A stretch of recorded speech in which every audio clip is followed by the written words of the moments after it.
Hello, എല്ലാവർക്കും എൻ്റെ ചാനലിലേക്ക് നമസ്കാരം. ഞാനിന്നിവിടെ ഉണ്ടാക്കാൻ പോകുന്നത് റവ മുട്ട ബിരിയാണിയാണ്. അതിനായിട്ട് റവ ഈ പരുവത്തിൽ മൂപ്പിച്ച് അതിനകത്ത് ക്യാരറ്റ്, ഇഞ്ചി, ഉപ്പ്, പച്ചമുളക്, സവാള എന്നിവ ചേർത്ത് നന്നായിട്ടിട്ട് ഇളക്കി ഇഡ്ഡലിത്തട്ടിൽ ആവി കയറ്റി പാകമാകുമ്പോൾ ഇറക്കി വെക്കുക. അങ്ങനെ വെച്ചിരിക്കുന്നതാണിത്. ഇനി നമുക്ക് വേറെ അതിന് ചേർക്കുന്ന മുട്ടയുടെ കാര്യമാണ്. മുട്ട 4 എണ്ണമാണ് എടുത്തിരിക്കുന്നത്. അതിൽ കുരുമുളക്, 1/2 ടീസ്പൂൺ മസാല, 1/4 ടീസ്പൂൺ മഞ്ഞൾപ്പൊടി, അല്പം ഉപ്പ് എന്നിവ ചേർത്ത് ഇളക്കി ഗ്ലാസ്സിൽ നന്നായിട്ടടിച്ച് ഇഡ്ഡലിത്തട്ടിൽ ആവി കയറ്റണം. ആ ആവി കയറ്റി വെച്ചിരിക്കുന്നതാണിത്. ഇനി നമ്മൾ ബിരിയാണിയിലേക്ക് പോവുകയാണ്. എങ്ങനെയാണത് പ്രിപ്പറേഷൻ ചെയ്യുന്നതെന്ന് ഞാൻ കാണിച്ചു തരാം. സ്റ്റൗ കത്തിച്ച് നമ്മൾ പാത്രം അടപ്പി വെച്ചിട്ടുണ്ട്.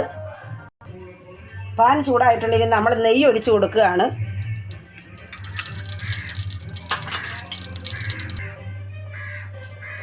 നെയ്യ് ചൂടായിട്ടുണ്ട്. ഇനി നമ്മൾ ഈ മുട്ട ചെറുതായിട്ട് ഫ്രൈ ചെയ്തെടുക്കുകയാണ്. നമ്മൾ ഇഡ്ഡലിത്തട്ടിൽ വേവിച്ച് വെച്ച മുട്ടയാണിത്. ഇത് അരിഞ്ഞെടുത്തതാണ്. അത് നമ്മൾ ഫ്രൈ ആക്കുകയാണ്.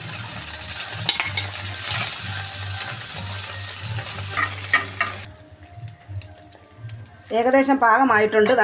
ഈ പരുവത്തിൽ വേണം ഫ്രൈ ആവാൻ. ഇതിനകത്തോട്ട് ലേശം കുരുമുളക് പൊടി ചേർക്കണം. നമ്മളിനി ലേശം മതി.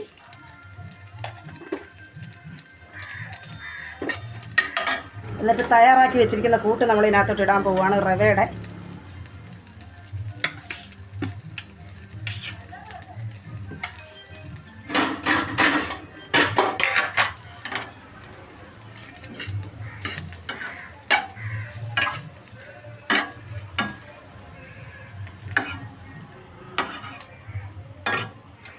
അല്പം നെയ്യ് ഒഴിക്കുകയാണ്.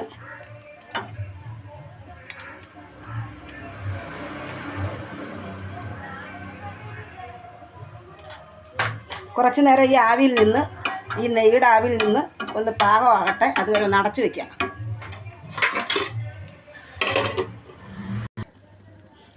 ഏകദേശം ആയിട്ടുണ്ടെന്ന് തോന്നുന്നു. നമുക്ക് തുറന്ന് നോക്കാം. നെയ്യുടെയും പച്ചമുളകിൻ്റെയും മുട്ടയുടെയൊക്കെ നല്ല സൂപ്പർ മണം വരുന്നുണ്ട്.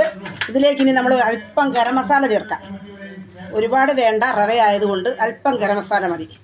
1 ടീസ്പൂൺ ഗരം മസാല ചേർത്ത് നമ്മളൊന്ന് ഇളക്കുക.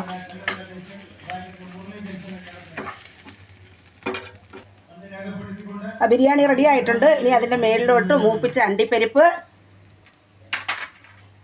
അതുപോലെ തന്നെ നമ്മൾ റെഡിയാക്കി വെച്ചിരിക്കുന്ന ഉള്ളി, മുരിച്ച് വെച്ചിരിക്കുന്ന ഉള്ളി, അല്പം നെയ്യും കൂടെ ഒഴിച്ച് കൊടുക്കണം. നെയ്യ്, മല്ലിയില, കറിവേപ്പില.